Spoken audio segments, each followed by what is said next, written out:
कल्पना करा, ब्रह्मा, विष्णू आणि महेश हे तिन्ही देव एका स्त्री समोर बाळ बनले. ही प्रसिद्ध लोककथा दत्तात्रेयांच्या जन्माची आहे. अत्री ऋषी आणि त्यांची पत्नी अनुसया दोघेही महान तपस्वी. अनुसयेचे पतिव्रत्य इतके प्रचंड की त्रिलोकात त्याची चर्चा. एकदा नारद मुनींनी त्रिलोकी फिरत असताना देवलोकांमध्ये अनुसयेच्या पतिव्रत्याची खूप स्तुती केली. ती स्तुती ऐकून देवी सरस्वती, लक्ष्मी आणि पार्वती यांना मत्सर वाटू लागला. आमच्यापेक्षा कोणी श्रेष्ठ?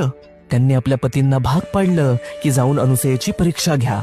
ब्रह्मा, विष्णू आणि शिव साधू वेशात अत्री आश्रमात आले. साधूंनी अनुसयेला म्हटलं, आम्हाला भूक लागली आहे, पण एक अट, तुम्ही निर्वस्त्र होऊन आम्हाला अन्नदान करा. यांची अपेक्षा मान्य करावी तर आपल्या पातिव्रत्य धर्माला बाधक होईल, आणि जर ती अमान्य करावी तर भुकेले अतिथी घरातून निघून जातील. करावे तरी काय? तेव्हा तिने कमंडलूतील गंगोदक घेतले आणि त्या तिन्ही अतिथींवर सिंचन केले, आणि अद्भुत, त्या क्षणी त्रिमूर्ती लहान बाळ झाले. अनुसयेने त्यांना आईप्रमाणे कुशीत घेतलं, स्तनपान करवलं आणि पाण्यात झोपवलं. बराच काळ तीनही देव परत न आल्यामुळे तीनही देवी चिंतित झाल्या. झालेला सर्व प्रकार समजताच त्रिदेवी घाबरून धावत आल्या. अनुसयेने दयाळूपणाने सर्वांना मूळ रूप दिलं आणि त्यावर प्रसन्न होऊन त्रिमूर्तींनी वरदान दिलं, अनुसया, आम्ही तिघेही पुत्र म्हणून तुला प्राप्त होऊ.